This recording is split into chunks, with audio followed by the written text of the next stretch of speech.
Caspian Roussel was 40 years old, and for 3 years he had been paying the medical bills of a mother-in-law he had been told was slowly dying in a long-term care facility outside Cincinnati. He worked as a senior operations manager at a freight and warehousing company on the Kentucky side of the river. He drove a 2012 Chevy Silverado with 211,000 miles on it and a dent in the tailgate he had been meaning to fix since the year his ex-wife had walked out. His ex-wife, Maricela, called him soft when she introduced him to her new friends after the divorce, and they took it to mean useful, and she never bothered to correct them.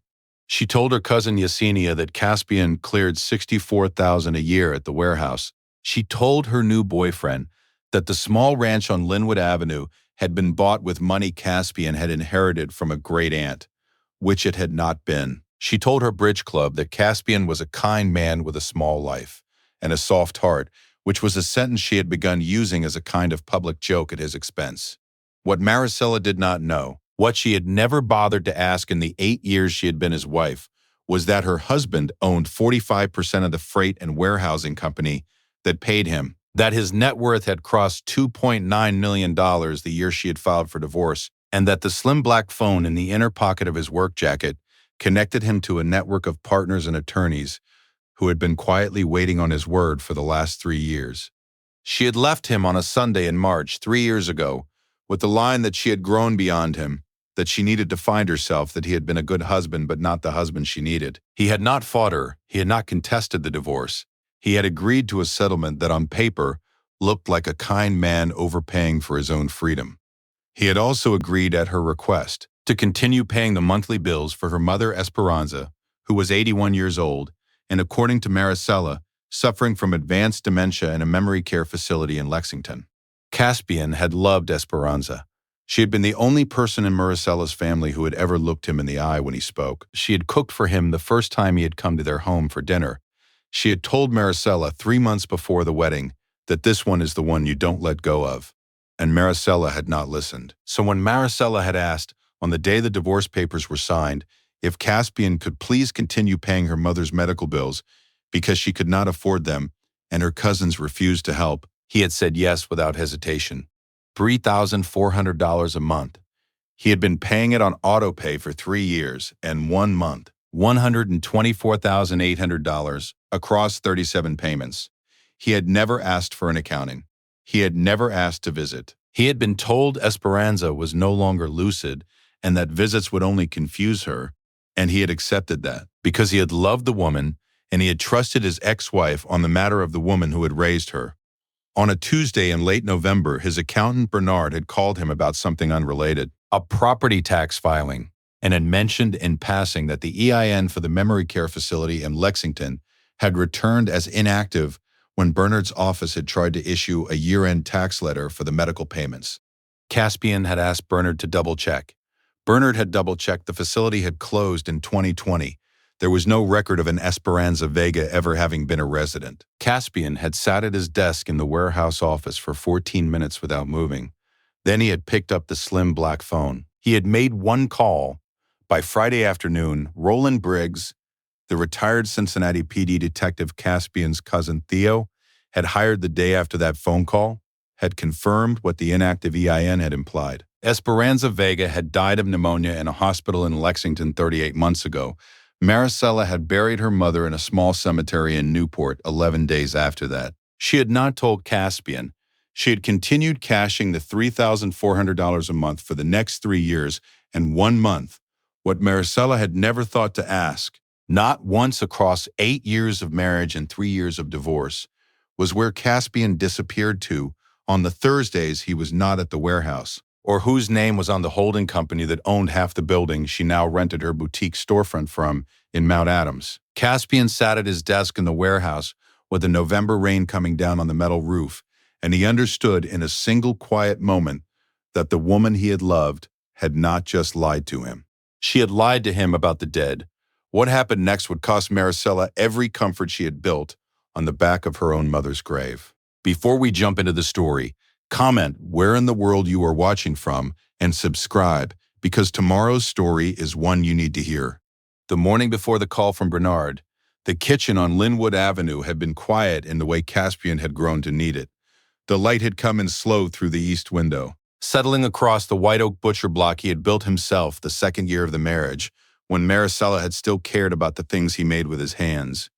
The coffee was hot in his palm. He had stood in stocking feet on the heart pine floors he had pulled out of a feed mill in Covington 4 summers earlier, hauled home one truckload at a time, and laid down himself across 5 weekends while Maricela had been on what she had called a girls' trip to Florida that he had later learned, through Bernard's records, had been booked on a credit card he did not recognize. Every board in that floor had passed under his hands. Every joint in the cabinetry he had measured twice and cut once. His grandmother, Odessa, who had raised him in a small bungalow in Walnut Hills after his mother had died of a stroke when he was 12, used to say, "Boy, a man pays for what's his to pay for and not a penny more." The minute somebody starts asking you to pay for what ain't yours, that's the minute you start watching where the money goes. Odessa had been gone 5 years now, buried in the same small cemetery in Newport, where he would later learn Esperanza had been buried 4 years before her. He had visited Odessa's grave on the first Saturday of every month for 5 years. He had passed Esperanza's headstone for 3 of those years without ever knowing he was passing it. He had met Maricela 12 years ago at a community center fundraiser in Over the Rhine, where she had been a volunteer coordinator for a women's nonprofit, and he had been there only because his cousin Theo had told him he needed to start being seen at things. She had worn a dark green dress that night. She had laughed at a joke he had made about pallet weight ratios that should not have been funny to anyone. She had asked him 3 good questions about his work, and not one question about what he drove. He had liked her then. He had been almost certain of it.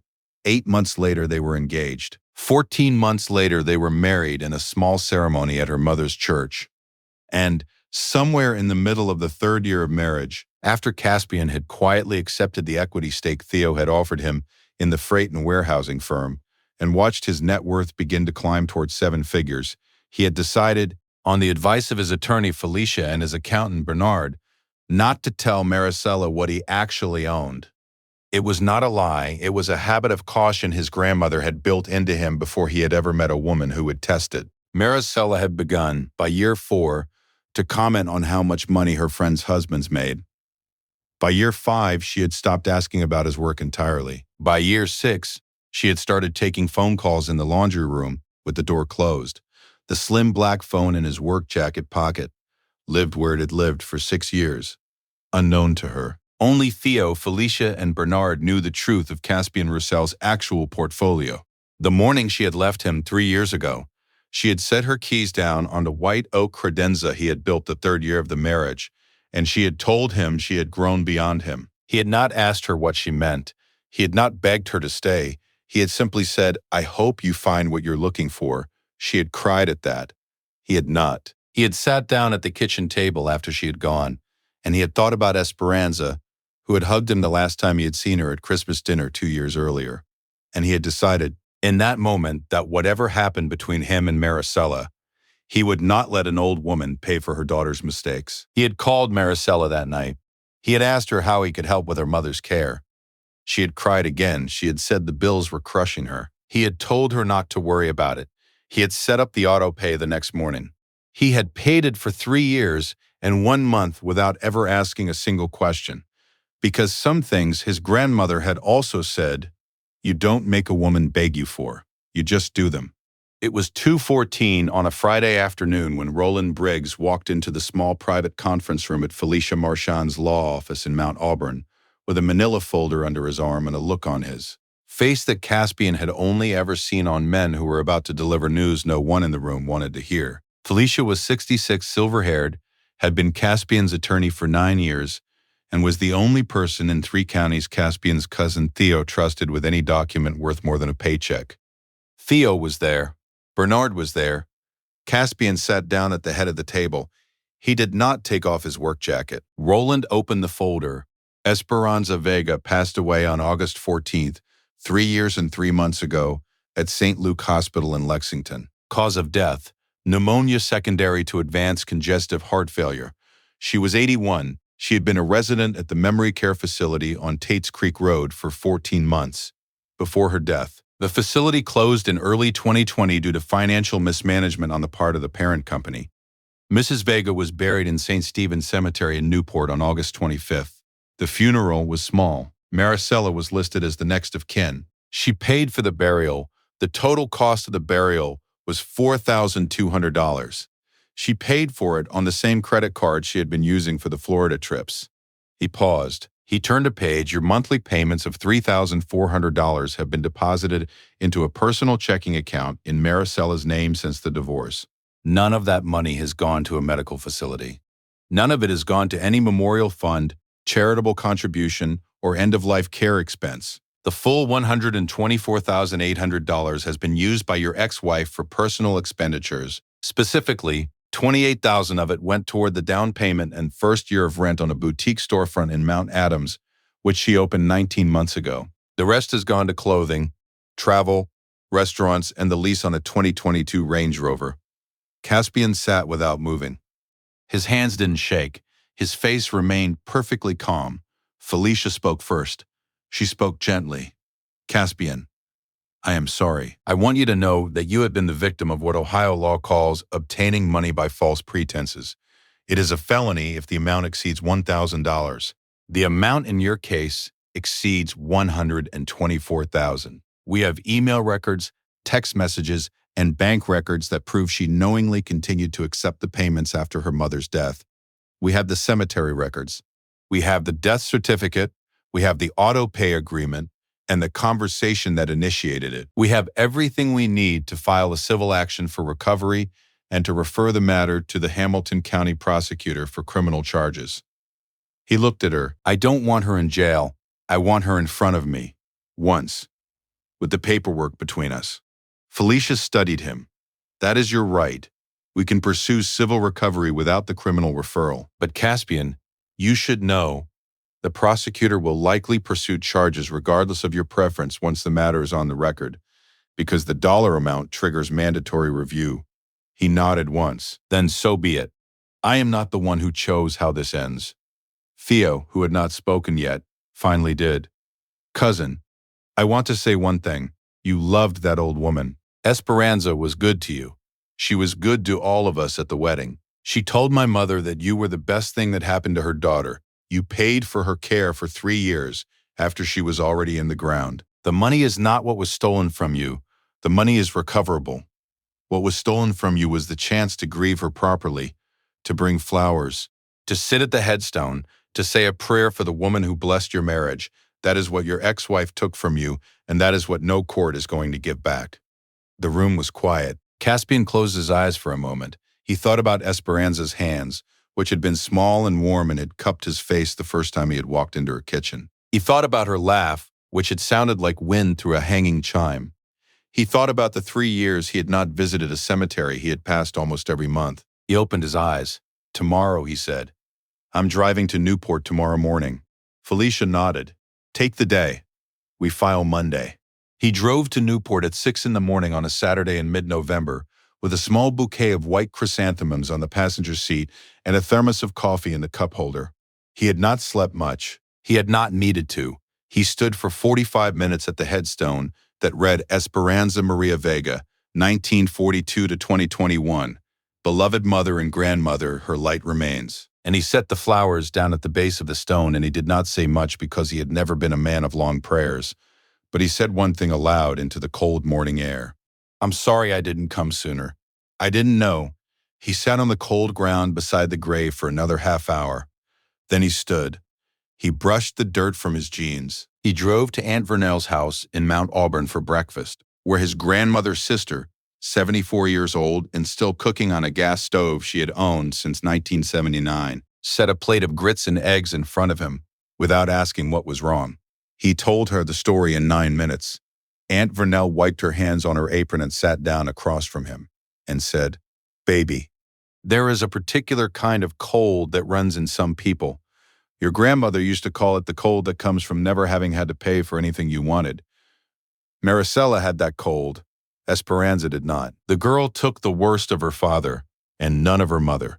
Your grandmother told you not to marry her. Esperanza told her daughter not to leave you. Neither of them was listened to. Now both of them are gone, and the only one left is the one who lied. You handle her clean. You don't carry her into the rest of your life." He nodded. He ate. He drove back to Linwood Avenue. He did not call Maricela. By Monday morning, Felicia had filed the civil action for recovery, the request for treble damages under Ohio's fraud statute, and the formal referral to the Hamilton County prosecutor.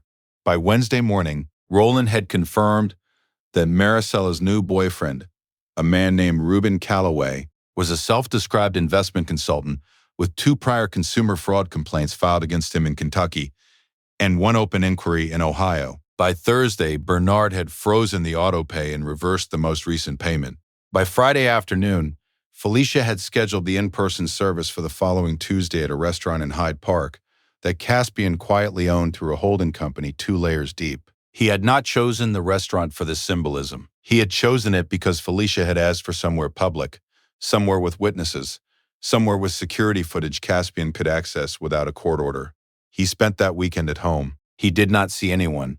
He sanded a small bookshelf he had been meaning to finish for 6 months. He stained it with a walnut oil he had ordered in October. He set it in the corner of the small library he had been quietly building off the kitchen. He thought about the woman in the ground in Newport, and about the woman who had let her mother be a fiction for 3 years, and he made his peace with what Tuesday would require of him. Preparation was the work. Some things you don't say. You wait, and you let the schedule do the work.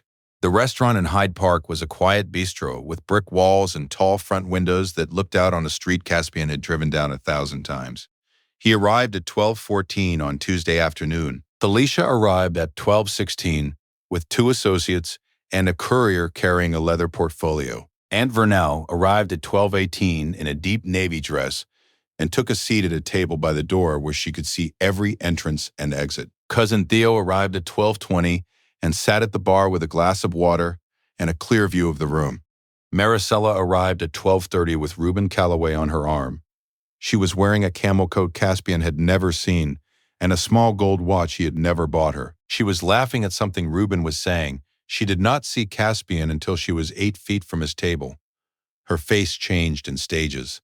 First, the laugh died. Then her eyes widened. Then her hand went to her chest in a gesture that Aunt Vernell had warned him would be designed to remind him of the woman she had been at 28. It did not move him.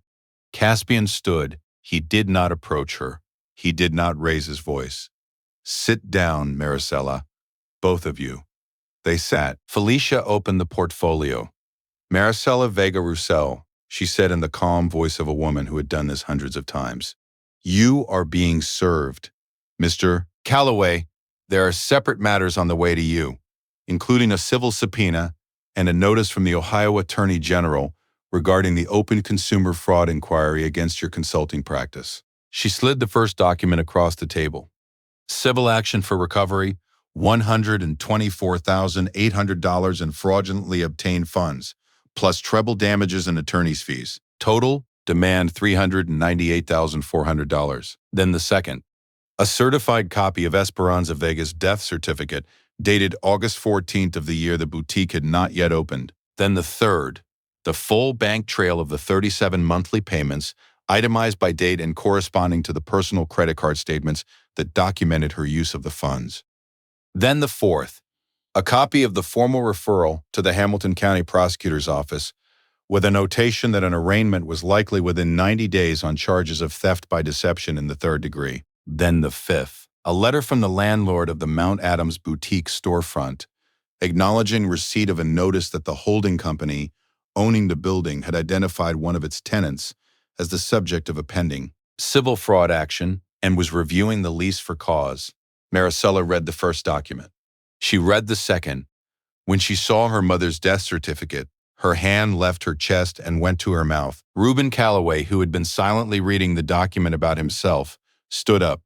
Theo, from his seat at the bar, said one word, "Sit," and Reuben sat. Caspian spoke for the first time.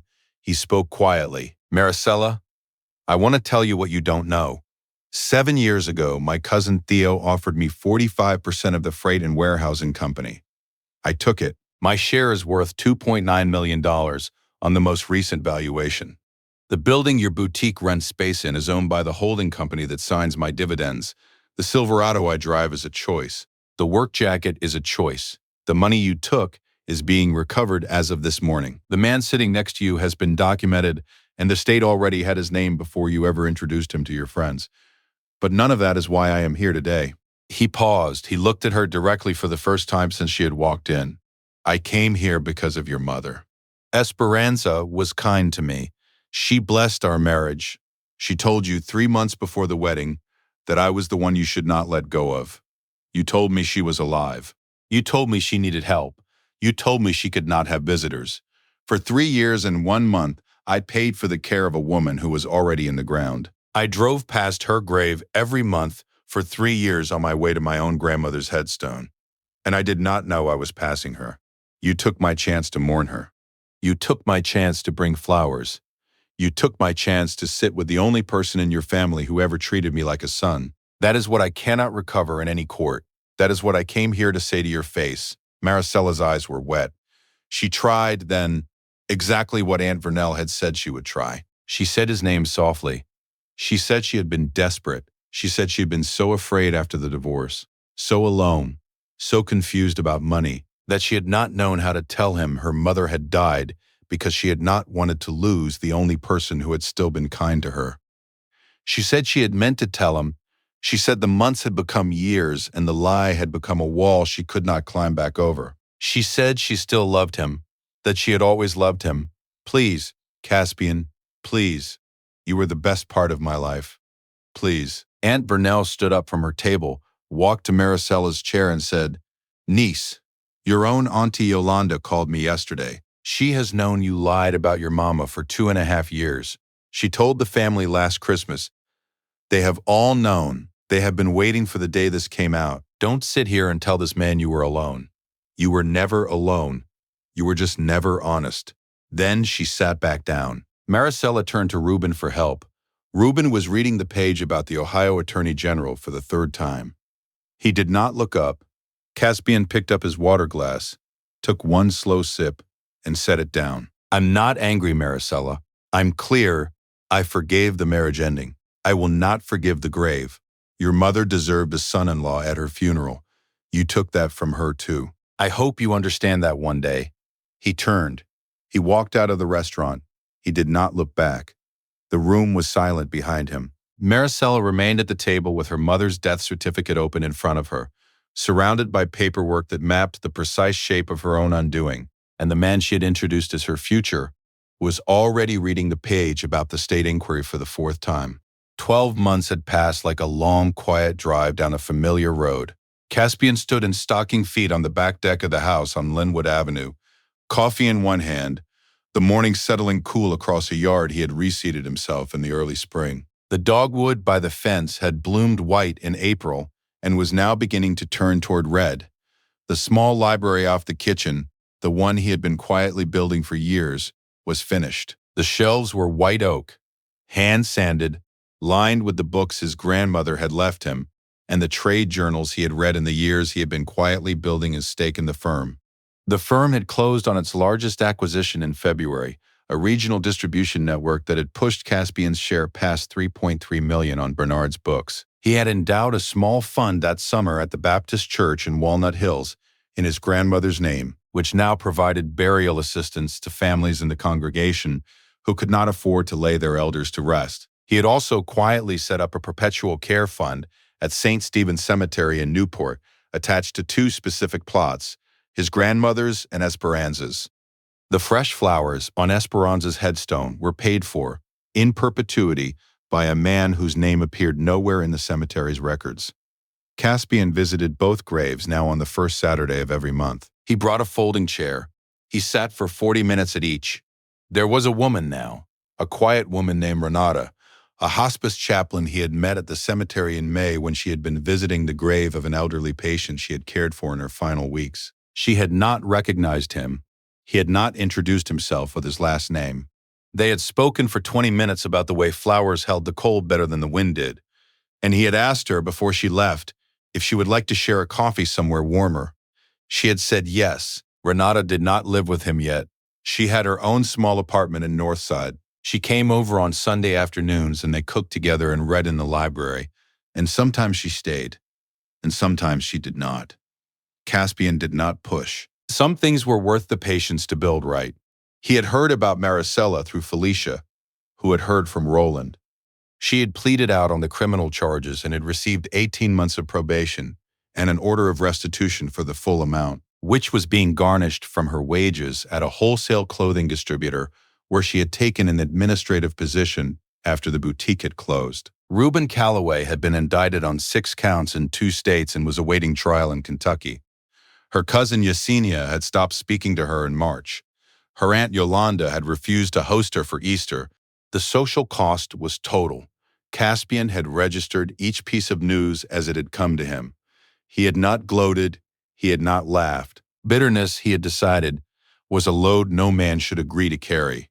He had set it down at the door of that restaurant in Hyde Park, and he had walked out from under its weight. On this morning, he set the coffee mug down on the deck railing he had stained the previous Sunday. He listened to a wren calling from the dogwood. He heard the back door open behind him. Renata came out in a soft brown sweater, her hair pulled back, and she handed him a small printed card that had arrived from St. Stephen's Cemetery the day before, confirming that the fresh chrysanthemums on Esperanza's headstone had been replaced that week and would be replaced again on the 1st of every month, for as long as the cemetery stood. He read the card, he folded it, he put it in his pocket. Renata leaned against the railing beside him. They watched the morning coming over the rooftops of a city he had spent his life learning how to move freight through. He thought very simply that a man pays for what is his to pay for, and not a penny more. But a man also pays, when he can, for what should have been paid for by someone else, because that is how the dead are honored by the living. He had paid. He was free. He was solvent. He was unbothered. I hope you enjoyed that one.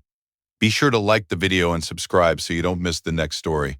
I've picked out 2 more for you that I think you'll really like.